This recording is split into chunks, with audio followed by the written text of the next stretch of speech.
ഭാര്യ ഭർത്താക്കന്മാരെ തമ്മിൽ മനസ്സിലാക്കുന്നതിന് ശ്രദ്ധിക്കേണ്ട ഒരു പ്രധാനപ്പെട്ട ഒരു ഫാക്ടറാണ് അവരുടെ ഇൻട്രസ്റ്റ് ഗ്രൂപ്പ്.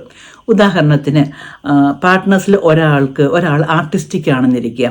അവർക്ക് മ്യൂസിക്, ഡാൻസ് ഒക്കെ ഇഷ്ടമാകും. അത് നല്ലവണ്ണം പഠിച്ച് പെർഫോം ചെയ്തിട്ടുള്ള ഒരാളാണ്. മറ്റേ ആൾ പറയുകയാണ്, ഇപ്പോൾ കല്യാണം കഴിഞ്ഞിട്ടില്ലേ, ഇനിയിപ്പോൾ ജോലി, കുടുംബം അതൊക്കെ ആയിട്ട് അങ്ങനെ ഒതുങ്ങി നിൽക്കണം, ഇനി പാട്ടും ഡാൻസും ഒന്നും പുറകെ പോകണ്ടെന്ന് പറഞ്ഞാൽ ആ വ്യക്തി അനുഭവിക്കുന്ന ഒരു വിങ്ങലുണ്ട്. അതുപോലെ തന്നെ മറ്റേ ആൾക്ക് ഭയങ്കരമായിട്ടുള്ള ഇന്നോവേറ്റീവ് ഐഡിയാസ് ഉണ്ട്.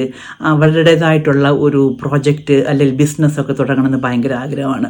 അപ്പോൾ നല്ല ഉയർന്ന ജോലി, നല്ല ശമ്പളം ഒക്കെ ഉണ്ടാവും. അപ്പോൾ ഒരു ദിവസം പറയുകയാണ്, ഞാൻ ഇതൊക്കെ ഒന്ന് ഡ്രോപ്പ് ചെയ്തിട്ട് എൻ്റേതായിട്ടൊരു ബിസിനസ് സ്റ്റാർട്ട് ചെയ്യാൻ പോകാമെന്ന് പറയുമ്പോൾ മറ്റേ ആൾക്ക് ഭയങ്കര ഷോക്കിംഗ് ആയിരിക്കും. അവർക്ക് ചിലപ്പോൾ വളരെ ഡിസ്കറേജ് ചെയ്ത് ഡീമോട്ടിവേറ്റ് ചെയ്തൊക്കെ സംസാരിക്കും. അത് ആ വ്യക്തിക്കും ഭയങ്കരമായിട്ടുള്ള ഒരു നിരാശ ഉണ്ടാകാം. ഇത് അവർ തമ്മിലുള്ള കോൺഫ്ലിക്റ്റിലേക്ക് നയിക്കും. ഇവിടെ രണ്ടുപേരും അവരുടെ ഇൻട്രസ്റ്റ് ഗ്രൂപ്പ് മനസ്സിലാക്കി പരസ്പരം മോട്ടിവേറ്റ് ചെയ്ത് ഫുൾഫിൽമെൻറ്റ് ചെയ്യുമ്പോഴാണ് ജീവിതത്തിൽ ഒരു സാറ്റിസ്ഫാക്ഷൻ കിട്ടുക. അത് അവരുടെ തമ്മിലുള്ള ബന്ധത്തെയും കൂടുതൽ ദൃഢമുള്ളതാക്കുകയും ചെയ്യും.